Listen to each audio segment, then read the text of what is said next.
Moi, je suis Julien Martin, je suis le directeur de la technologie et de la sécurité chez Citeo. C'est donner toute la partie technologique et vision technologique aux équipes de la Digital Factory, donc toutes les équipes qui développent des solutions digitales pour Citeo. On a beaucoup de solutions digitales, presque une trentaine chez nous, et donc je suis en charge de toute la partie technique et sécurité informatique de ces solutions. Citeo, pour représenter, c'est la société en charge du traitement des emballages plastiques et carton qui viennent chercher l'éco-contribution des industriels et qui la reversent aux collectivités afin de gérer justement le retraitement de ces emballages et avoir un vrai pouvoir écologique.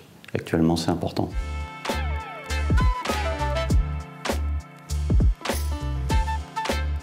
Aujourd'hui, Citeo grandit très vite et on avait besoin de donner une vision technologique à nos équipes, mais aussi aux métiers, sur ce qu'on voulait faire et ce qu'on voulait devenir. Aujourd'hui, Citeo a énormément de nouvelles activités en lien avec ce qu'on appelle les REP chez nous. Ce sont tout ce qui a trait en fait aux emballages. Et demain, ça sera la grande restauration. Et donc, on a besoin de donner une vision claire et précise technologiquement à nos parties prenantes et aussi à nos collaborateurs de la Digital Factory pour qu'ils puissent avoir un sens dans ce qu'ils font. Et donc c'était pour ça qu'on a eu la démarche vis-à-vis de Whiskel, qui est aujourd'hui un acteur reconnu sur la place des marchés pour ça. Et on leur a demandé de nous accompagner, de nous aider à créer cette Scale Vision.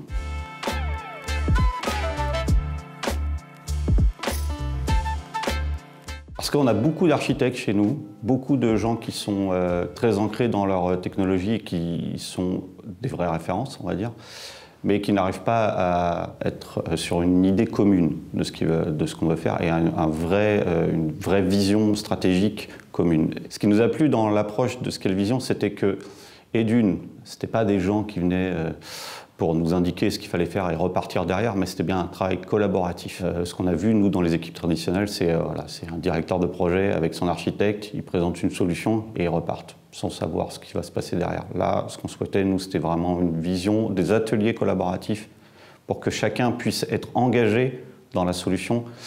Et cet engagement fait qu'après, ça réalise beaucoup plus facilement que si quelqu'un vient de donner une directive, en gros. C'était ça qui nous intéressait vraiment.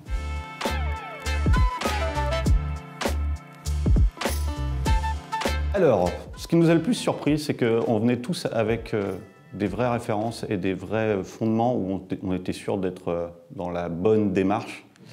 Et grâce à ce travail, en fait, et ces différents ateliers, on a complètement changé nos prismes et on s'est vu changer nos priorités. Parce que justement, ces ateliers de réflexion ont fait émerger de nouvelles idées. Et ça, c'est intéressant. Se recentrer sur ce qui est très important pour nous, a été fédérateur, vraiment, pour les équipes d'architectes. Et ça n'a pas de prix.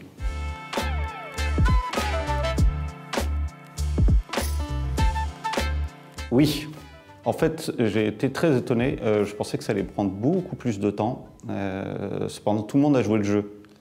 Et ça, c'est à reconnaître chez Whiskel, c'est que ça a amené beaucoup de réflexion, mais aussi beaucoup d'interactions entre chaque personne. Et en fait, on a réussi à se mettre vite d'accord. Là où je pensais que justement, les prismes de la technologie allaient beaucoup freiner. Pas du tout. Chacun s'est remis en cause tout de suite. Et on a tout de suite voulu participer à ça. Et donc, ouais, le résultat est impressionnant en si peu de temps, clairement.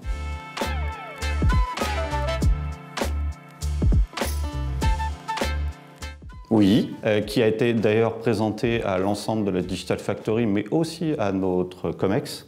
Et chacun a pu adhérer au projet, ce qui est une bonne chose, parce que lorsqu'on a l'appui en plus du COMEX, on a un sponsor financier par rapport à ça, et aussi, on va dire, un laps de temps qui nous est alloué, et sur lequel aujourd'hui, tout le monde converge vers ça.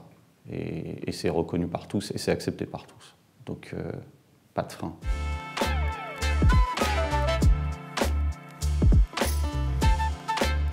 Beaucoup. Donc d'abord les architectes, c'est ce que je disais, beaucoup. Ensuite l'équipe technique en général, et puis le métier, le COMEX. Ça a été vraiment unanime Et lorsqu'on l'a présenté avec la DSI, on a vraiment senti aussi cet enthousiasme chez eux de se dire c'est vraiment ça en fait. Ouais.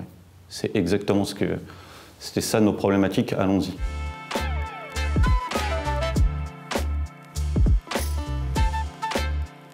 Alors, c'est de faire adhérer tout le monde, la cohésion, l'adhésion, la pédagogie. Très, très fort, la pédagogie. Puisque, comme je disais, nous, on est avec vraiment des idées très reçues sur ce qu'on devait faire. Ces changements qui nous ont apportés en nous faisant juste réfléchir à plusieurs, cet aspect collaboratif, cette controverse fertile, clairement, a beaucoup, beaucoup joué dans la réussite du projet. Beaucoup. Je pense que si on était passé sur traditionnel, on n'en serait pas là, et je pense que même ça aurait été mis sur le côté, on serait reparti sur autre chose.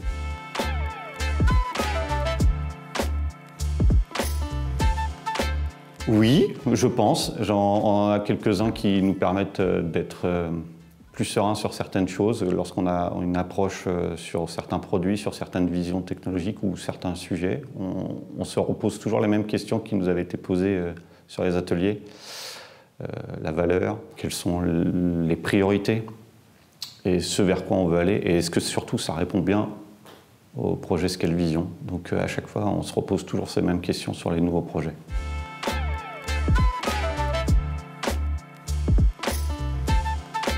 Le premier qui était justement la découverte de qu'est-ce qui est important pour vous, quelles sont les valeurs que vous voulez mettre en avant. Parce que je venais, moi, avec des choses comme de la scalabilité, de l'efficacité, du Green IT, pas du tout.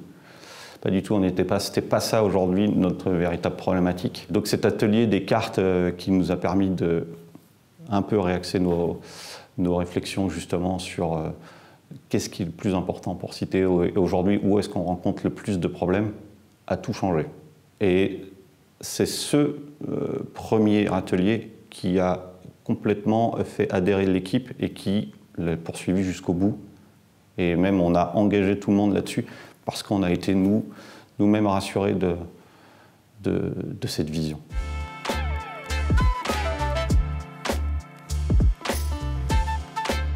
Je vous rappelle, la première priorité pour nous, c'était l'identification des sources de données, et donc des golden sources.